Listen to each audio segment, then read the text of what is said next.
Assalamualaikum warahmatullahi wabarakatuh. Salam sejahtera bagi kita semua, mahasiswa Universitas Terbuka dimanapun Anda berada. Selamat berjumpa kembali dalam tutorial online Psikologi Belajar Mengajar, materi inisiasi kedua tentang proses belajar Fakultas Sains dan Teknologi Universitas Terbuka bersama saya Dwi Meliana Lisawati.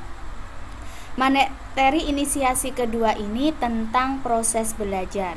Cakupan materinya yang pertama pengertian proses belajar, yang kedua ciri proses belajar, yang ketiga fase proses belajar.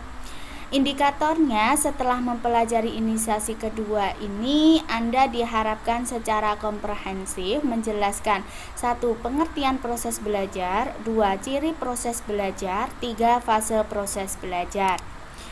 Kajian materi dalam proses belajar, yang pertama pengertian proses belajar, yang kedua ciri proses belajar, yang ketiga fase proses belajar.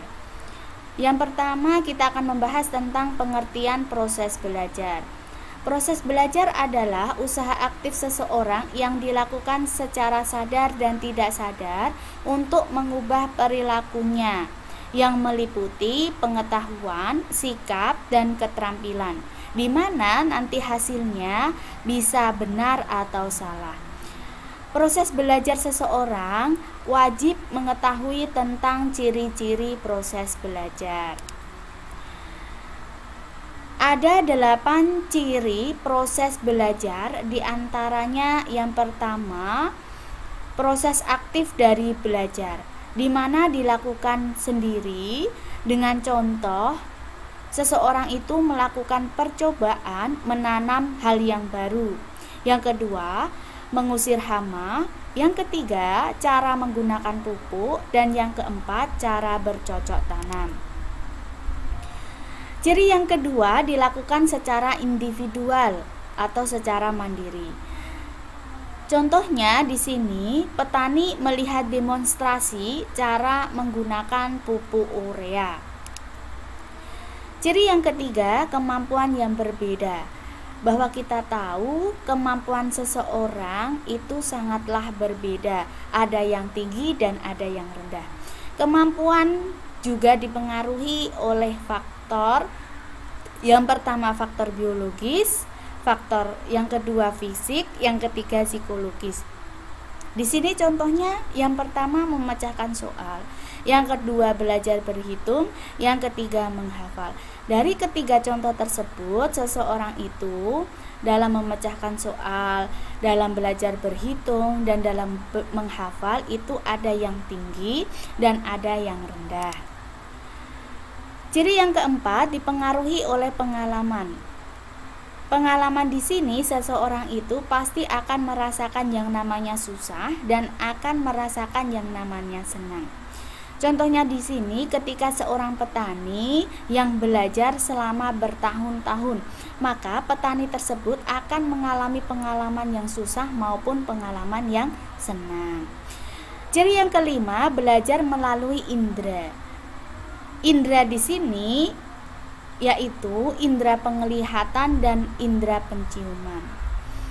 Kita ketahui bahwa terjadinya proses belajar itu perlu adanya indera. Dengan membaca dan melihat, maka proses belajar tersebut akan berjalan secara efektif dan efisien. Ciri yang keenam, kebutuhan yang dirasa, di mana seseorang tersebut harus merasakan pembelajarannya. Yang saya contohkan di sini, seorang petani sedang praktek langsung bercocok tanam. Ciri yang ketujuh, didorong atau dihambat. Didorong atau dihambat ini melakukan tes formatif. Tes formatif di sini bukan untuk mengukur kecerdasan seseorang, namun untuk mengukur keberhasilan seseorang tersebut. Yang saya contohkan di sini, seorang petani gagal panen.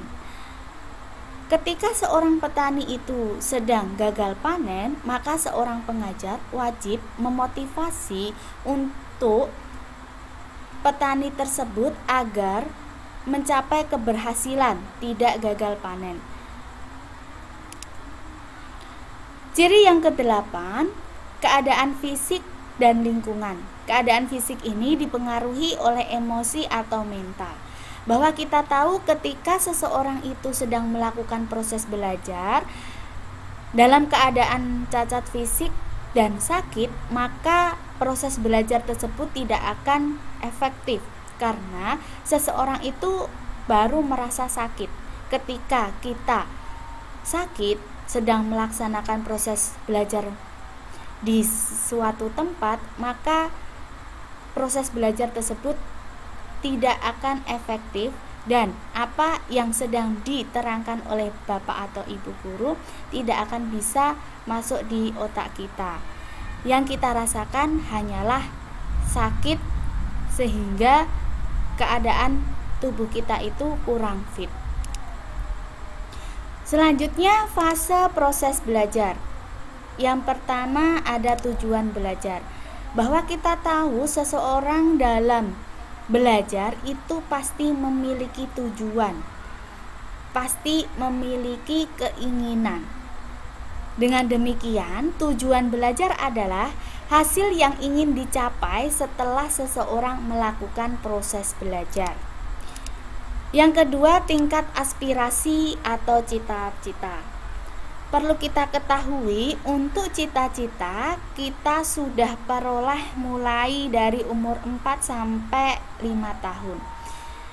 Misalnya saja, Anda mempunyai seorang anak, ketika ditanya cita-cita kamu ingin jadi apa, pasti anak tersebut akan menyebutkan cita-citanya tersebut. Dengan demikian, ketika terjadinya proses belajar, maka akan adanya cita-cita yang ingin kita capai. Keberhasilan atau ketercapaian cita-cita itu harus melalui dengan proses belajar.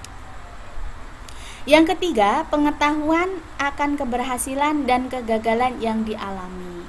Dalam proses belajar di sini ada seseorang yang berhasil dan ada seseorang yang gagal. Ketika Anda dalam meraih pembelajaran itu berhasil, maka janganlah bersifat atau bersikap sombong. Tetaplah berendah hati.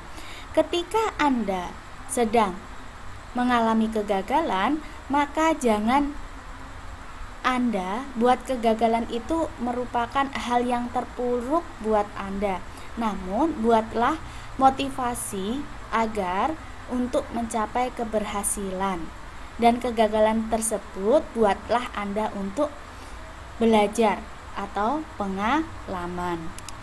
Yang keempat, pemahaman terhadap segala sesuatu yang dipelajari. Proses belajar itu wajib kita paham, ya, kita paham tentang apa yang sedang ingin kita pelajari saat ini.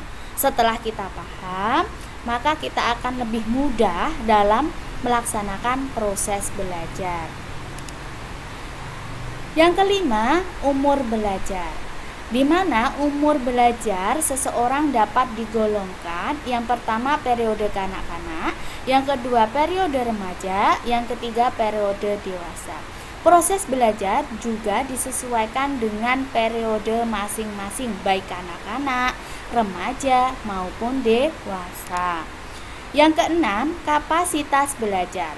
Kapasitas belajar merupakan faktor psikologis yang mempengaruhi proses belajar seseorang.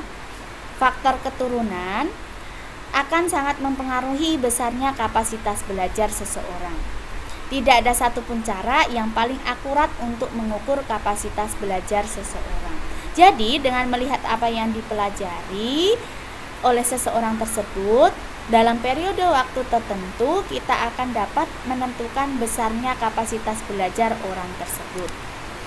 Selanjutnya evaluasi. Untuk evaluasi Anda bisa baca sendiri sesuai dengan jawabannya.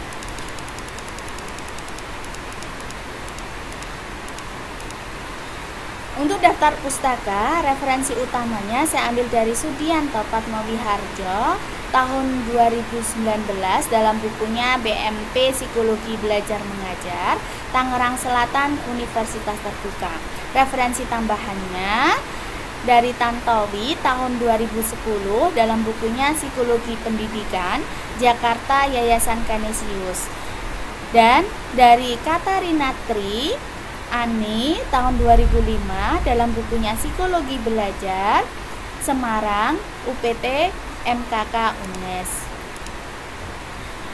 Media pembelajaran ini saya buat sendiri. Nama saya Dwi Meliana Lisawati. Saya lahir di Kudus tanggal 18 Mei tahun 1992.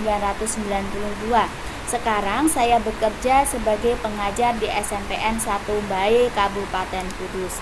Sekian, terima kasih. Semoga materi pembelajaran ini bermanfaat kepada Anda semua. Wassalamualaikum warahmatullahi wabarakatuh.